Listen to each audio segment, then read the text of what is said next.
Hello, I'm feeling fat and sassy, and this is Worth the Buy. Today I'll be taking a look at Laser Lasso Ball, self-described as a fast-paced alien death sport. Let's get straight to it. The core gameplay loop consists of moving around the arena and hitting the ball back towards your opponent.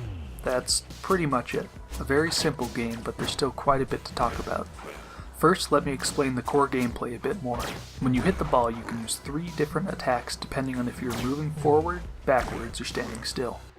Standing is a normal attack that increases the ball's speed slightly, moving forward is a strong attack that makes the ball much faster, and moving backwards is a stall attack that stops the ball momentarily.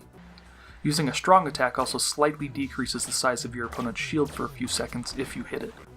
And as for shielding, you can move closer or further from the center to enlarge or shrink the coverage of your shield. You only shield when on defense, that is, when the ball is on your opponent's tether. The movement can really take some getting used to. Pressing left and right move you counterclockwise and clockwise, and pressing up and down move you out and in. So essentially, when on the bottom half of the arena, your controls are reversed. You press left to go right and down to go up.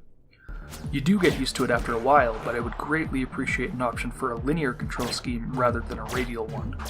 Speaking of options, literally the only one is a 1 to 10 setting for music volume, and it's only available when paused during the game and not on the menu screen. There are no rewindable controls or video settings, although it does have controller support, at least for Xbox controllers. Now back to the gameplay. The feel of the movement, disregarding the controls, is good, but there's a lot of slide when you move from side to side. I'm guessing that was put in place to make guarding less precise and more difficult. The feel of hitting the ball is also really good. The animations are short and punchy, and the sound effects are great. The sounds in general are awesome.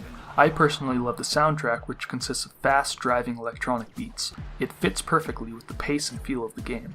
The sound of the ball impacting with a character is nice and meaty, and the crowd roaring and yelling when a player dies gets your blood pumping.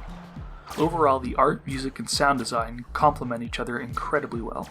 While the art is very simple and stylized, one thing to note is the excellent animation work, especially in the variety and quality of death animations. Speaking of deaths, quite a few of them come from the power-ups you're able to activate. They're activated by hitting them and do one of 2 things: send an extra, untethered ball straight at your opponent, or create a laser that tracks your enemy and, after a short delay, fires. The ball power-up rarely hits your opponent since it travels so slowly, and the laser seems to be fairly inconsistent in whether it hits or not. I'm not a huge fan of them, honestly, but very rarely something special happens.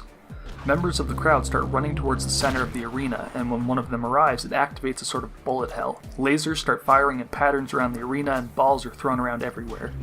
I wish this happened much more frequently, or that there was a game mode where it happened all the time. It's a blast trying to avoid and dodge the lasers and balls while also still trying to outplay your opponent. Speaking of outplays, the different attacks allow you to have mix-ups and mind games, especially the stall attack. You can either let it sit until it automatically starts moving again, or hit it early to throw off your opponent. Also, if you stall after getting the ball to a high enough speed where it looks like this, then strong attack, it removes the ball from the tether and sends it straight at your opponent. It's a great way to throw off an opponent who relies on shielding. Alright, just a few more things before my final thoughts. While the different attacks are a nice system, they can be frustratingly imprecise at times since you have to input movement when you use them. It would be nice if each attack was a separate button. After a player dies, they respawn, unless they ran out of lives, and the ball goes down one of the player's tethers. I believe it alternates between players, but I can't always keep track and would like an indicator that shows who the ball is going to next.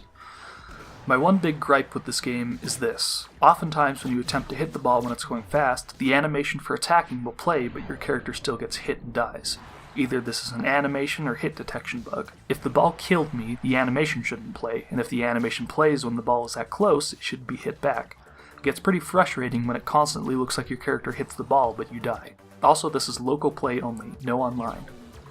Okay, is this worth the buy? I'm happy to say that I can wholeheartedly say yes, this is very much worth the buy. Clearly a lot of love and attention was put into this game, and it shows.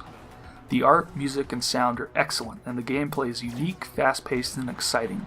It is fun solo, but if you can get a friend to play this with, you'll definitely have a blast. I'm feeling fat and sassy, and this has been Worth the Buy. Thanks for watching.